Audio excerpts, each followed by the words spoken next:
সূরা হাশরের আয়াতে দেখবেন ওয়া আতাকুমুর রাসূল ফাখুযুহু, রাসূল যা দেন তা গ্রহণ করো, ওয়া মা নাহাকুম আনহু ফান্তাহু, রাসূল যা নিষেধ করেন তা বর্জন করো। তাহলে আল্লাহ রাসূলের অর্ডার তুমি জিহাদে যাবা, আর আব্দুল উবাই 300 সাহাবা নিয়ে ভেগে পালিয়েছেন। তাহলে আল্লাহ রাসূলকে সে মানে নাই, মেনেছে শুধু মসজিদে, জিহাদের ময়দানে মানে নাই, জিহাদের ময়দান থেকে পালিয়ে গেছে। আজকের যুগেও যারা মসজিদে, আজকের যুগেও যারা মসজিদের আমল করবে, মসজিদে ইমামকে নেতৃত্ব দিবে, আর বাকি জিহাদের মাঠে জিহাদের কথা বললে জঙ্গিবাদ, সন্ত্রাসীবাদ অপব্যাখ্যা করবে, ওরাও আব্দুল উবাইয়ের মতো মৃত্যু হবে, ওরাও মুনাফিক। ঠিক কিনা? ওরাও মুনাফিক।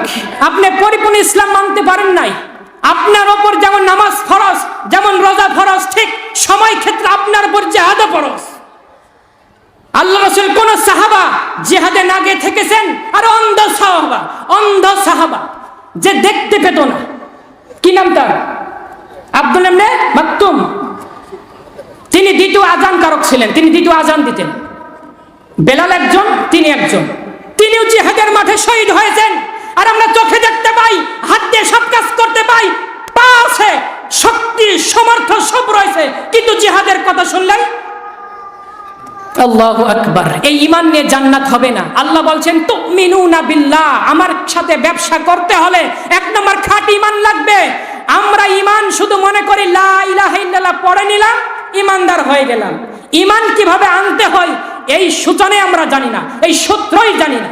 আমরা শুধু মনে করি আশহাদু আল্লা ইলাহা ইল্লাল্লাহ ওয়া আশহাদু আন্না মুহাম্মাদান আবদুহু ওয়া রাসূলুহু, এটা পড়লাম, আমি মুসলিম হয়ে গেলাম, আমি ঈমানদার হয়ে গেলাম।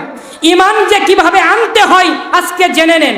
2 নং সূরা, সূরাতুল বাকারা 256 নম্বর আয়াত আল্লাহ রাব্বুল আলামিন বলছেন ফামান ইয়াকফুরু বিত-তাগুত ওয়া ইউমিন বিল্লাহ। আগে তাগুতের সাথে কুফরি করো, আগে বাতিল অন্তর থেকে দূরে হটিয়ে দাও। তাগুতের আইন, তাগুতের নিয়ম বিধান যত রয়েছে এগুলো সব বাদ দাও, মুছে ফেলো, ডিলিট করো, ফরম্যাট করো, একবারে অন্তর ফাঁকা করো। ওয়া ইউমিন বিল্লাহ, এরপর আমার প্রতি ঈমান আনো। ফাকাদিস্তামসাকা বিল উরওয়াতিল উসকা লা ইনফিসাম লাহা। তাহলে এমন একটা রশি, এমন একটা ঈমানি জজবা তুমি ধারণ করবে, তোমার বুকে বাতিলের বুলেটের আঘাত আসতে পারে, তোমার হাতে হ্যান্ডকাপ পড়তে পারে, তুমি জেলে ঢুকতে পারো, তোমার ফাঁসির দড়ি তোমার গলায় ধরতে পারে, তোমার ঈমান নষ্ট হবে না। আগে এই অন্তর থেকে বাতিলকে হটাতে হবে, তাগুতকে হটাতে হবে। অন্তর ফাঁকা করেন, রবকে জায়গা দেন, তাহলে এই জিহাদের মাঠে গিয়ে সফল হবে।